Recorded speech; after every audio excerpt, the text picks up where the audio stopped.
इस वीडियो को पूरा देखने से आपको पता चलेगा कि वास्तविक इस संसार में परमात्मा ने किस किस चीज़ की रचना की।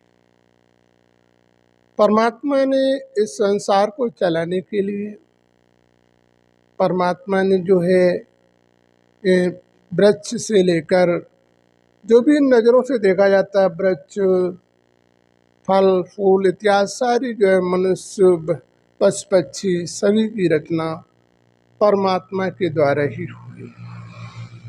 और परमात्मा भी आज भी सभी का संरक्षक है, चाहे मानव हो चाहे पशु पक्षी हो, और सभी की मृत्यु भी की अवधि है।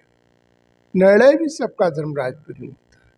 जैसे वृक्ष में इतनी सहनशीलता होती, वृक्ष में आम लगा हो तो आम कभी भी डाली तोड़ के नहीं मारता, चाहे आप उसे पत्थर फेंक के मारे, चाहे उसे डंडा फेंक के मारे, तो किसी भी प्रकार से आप किसी भी लग्गी से तोड़े, लेकिन वो तुम्हारे प्रति कभी भी ऐसा भाव नहीं रखता है और न कभी वो तुम्हारे पर पत्थर मारता है। तो वास्तविक हमें अपने जीवन में इस चीज़ को ध्यान देना चाहिए। मनुष्य हो, तुम विवेकशील हो, तो तुम्हें भी कभी भी किसी के प्रति बुरा विचार नहीं करना चाहिए, अच्छे विचारों को धारण करना चाहिए। जब तक मनुष्य अच्छे विचारों को धारण नहीं करेगा तब तक मानव जीवन का पूर्ण उद्धार नहीं होगा।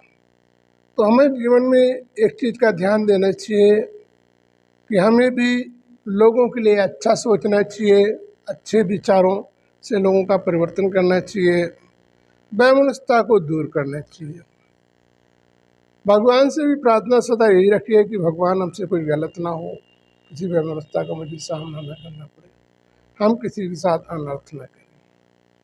जैसे मनुष्य संसार से भी जाता है तो बिस्तर अटैची उसका बंद होता है, कहीं जाने के लिए स्तर अटैची बिस्तर बंद करके जाता है, इसी प्रकार दुनिया को छोड़ने के लिए भी हमें इस चीज़ का ध्यान देना चाहिए। हम अपने जीवन में इस संसार रूपी माया से अपने आप को समेटते चलें, क्योंकि इस दुनिया में जो भी हमसे गलतियां हुई या कोई अपराध हुआ, उन अपराधों को हम दूर करते चलें, जिससे हमारे जीवन में अंत समय पर हमें परेशानी और दिक्कतों का सामना न करना पड़े, चलते फिरते इस दुनिया से हमारा जाना हो जाए। इसमें दिखाया गया जैसे दुर्गा के जो 8 भुजाएं दिखाई जाती हैं, तो माना दुर्गा के अंदर मानव की सहन करने की भी शक्ति होती है। दुर्गा संसार पर अत्याचार भ्रष्टाचार जब होता है तो इस संसार पर अत्याचारियों का समापन करते हैं। तो ये दुर्गा के अंदर गुण हुआ करते हैं। और उनके अंदर कमल दिखाया, कमल माना जो है वो संसार में रहते हुए भी संसार का असर उनके ऊपर नहीं होता है। सुदर्शन चक्र दिखाया जाता है उनके हाथों में, माना उन्हें सदा ये इस सृष्टि की सारी आद्य मध्य शुरुआत अंत तक की ज्ञान होता है। शंख दिखाएगा मधुर वाणी का प्रतीक, उन्होंने मधुरता के साथ लोगों का बर्ताव करते हैं। और शंख जो है इसका भी प्रतीक है, विद्या के प्रारंभ का प्रतीक भी है। तो शंख में कई गुण हुआ करते हैं, तो वास्तविक उनके अंदर इसलिए दिखाया जाता है और इसलिए वो अपने जीवन में अपनी व्यवस्था का सही संचरण करते हैं। गदा उन्हें क्यों दिखाया जाता है कि वो संसार में विजय प्राप्त कर चुके हैं।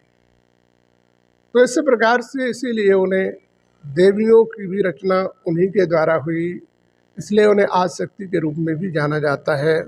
तो वास्तविक हमें अपने जीवन में इन व्यवस्थाओं को धारण करना चाहिए।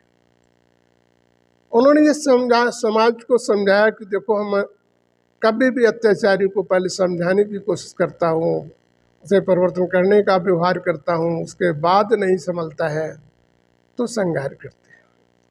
तो विचार के मानव को हर वक्त ये दूसरों को समझाना चाहिए, अपना समझा बुझा के जितना कार्य बन जाए उतना ही अच्छा होता है।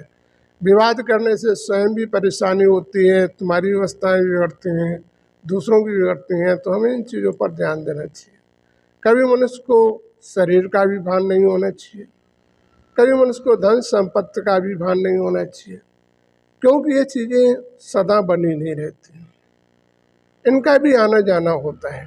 तो हमें हर चीज़ को सोच समझ कर कदम आगे बढ़ाएं, जिससे हमारी आर्थिक व्यवस्था और शारीरिक व्यवस्था दोनों का संतुलन अच्छा बना रहे और हमारे जीवन में परिस्थितियों का भी सामना हमें न करना पड़े। तो मानव का जीवन ही एक विवेकशील माना जाता है। जब तक तुम इन विवेक व्यवस्थाओं का सही प्रयोग नहीं करोगे तब तक जीवन का उद्धार नहीं होगा। तो वास्तविक हमें अपने मानव व्यवस्था का सही प्रयोग करना चाहिए, अपनी आत्मशक्ति को कायदे से बनाए रखना चाहिए। जब तक इन सारी व्यवस्थाओं को तुम कायदे से नहीं बनाए रखोगे तब तक तुम्हारे जीवन का पूर्ण उद्धार होना मुश्किल हो जाता है।